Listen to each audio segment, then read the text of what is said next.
ഇന്ന് ഞാനൊരു യാത്രയിലാണ് കേട്ടോ. ഗുരുവായൂരപ്പനെ കാണാനായിട്ട് ഗുരുവായൂരിലേക്ക് ഞാൻ പോവുകയാണ് കേട്ടോ. എനിക്ക് ഭയങ്കര ഇഷ്ടമാണ് അവിടെ പോകുന്നത്. അങ്ങനെ രാവിലെ തന്നെ ഏറനാട് ട്രെയിനിൽ കയറി നേരെ തൃശ്ശൂർ എന്ന് ഇറങ്ങിയിട്ടാണ് ഞങ്ങൾ ബ്രേക്ക്ഫാസ്റ്റൊക്കെ കഴിച്ചിട്ടുണ്ടായിരുന്നത്. അടുത്ത ബസ് പിടിച്ച് നേരെ നമ്മൾ ഗുരുവായൂരിലെത്തിയിട്ടുണ്ടായിരുന്നു. ഗുരുവായൂർ ചെന്ന് ഗുരുവായൂരപ്പനെ കാണുന്നതിന് മുമ്പ് ഞാൻ കാണുന്ന ഒരാളാണ് ഈ വരുന്നത്. എൻ്റെ അച്ഛനാണേ. അച്ഛൻ അവിടുത്തെ സെക്യൂരിറ്റി ആയിട്ട് വർക്ക് ചെയ്യുകയാണ് കേട്ടോ ഗുരുവായൂരിൽ. അപ്പോൾ അച്ഛന് വേണ്ടി ഞങ്ങൾ കുറച്ച് സാധനങ്ങളൊക്കെ കൊണ്ടുവന്നിട്ടുണ്ടായിരുന്നു. അപ്പോൾ അതെല്ലാം കൊടുത്തു. അച്ഛനോട് കുറച്ച് നേരം വർത്താനമൊക്കെ പറഞ്ഞ് നൈസായിട്ട് അച്ഛൻ്റെ നിന്ന് 2 പാസ്സൊക്കെ വാങ്ങിച്ചിട്ട് ഞങ്ങൾ നേരെ ഗുരുവായൂരിലേക്ക് പോയി. അമ്പലത്തിൽ ചെന്നപ്പോൾ ഈ ഒരു ക്യൂ ആയിരുന്നു കണ്ടത്. നല്ല രീതിയിൽ തിരക്കുണ്ടായിരുന്നു. പക്ഷേ എന്നാലും നമ്മുടെ കയ്യിൽ പാസ് ഉള്ളതുകൊണ്ട് അച്ഛൻ തന്ന പാസ് ഉള്ളതുകൊണ്ട് നമുക്ക് കയറി തൊഴാൻ പറ്റും കേട്ടോ. അങ്ങനെ ഭഗവാനെ തൊഴുതു, അവിടുത്തെ പ്രസാദം എല്ലാം കഴിച്ചു. എന്നിട്ട് നമ്മൾ വെളിയിലിറങ്ങി വന്നു.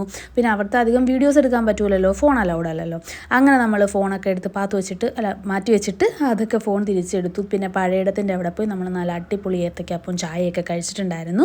അത് കഴിഞ്ഞിട്ട് പിന്നെയും കുറേ നേരം നമ്മൾ ഭഗവാന്റെ അവിടെ മണ്ണിലിരുന്നു, അകത്ത് കയറി വീണ്ടും തൊഴുതു. പിന്നെ ഒരു ചായയൊക്കെ കുടിച്ചിട്ട് പിന്നെ ഒരുപാട് ടൈം അവിടെ നമ്മൾ സ്പെൻഡ് ചെയ്തിട്ടുണ്ടായിരുന്നു. നമുക്ക് റിട്ടേൺ ട്രെയിൻ ഉണ്ടായിരുന്നത് 11 മണിക്കാണ്.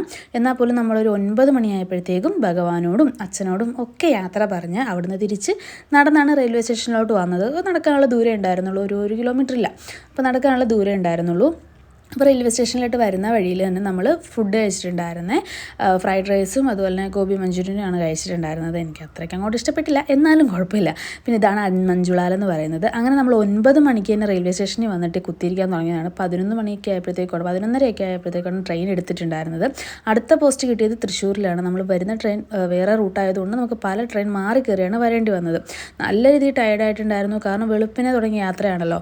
ട്രെയിൻ വന്നപ്പോഴത്തേക്കുള്ള അവസ്ഥ ഇതായിരുന്നു. ഒരു കാല് കുത്താനുള്ള സ്പേസ് ഇല്ലായിരുന്നു. പിന്നെ തൃശ്ശൂർ ടു ആലപ്പുഴ ഞാൻ നിൽക്കുകയായിരുന്നു ചെയ്തിട്ടുണ്ടായിരുന്നത്.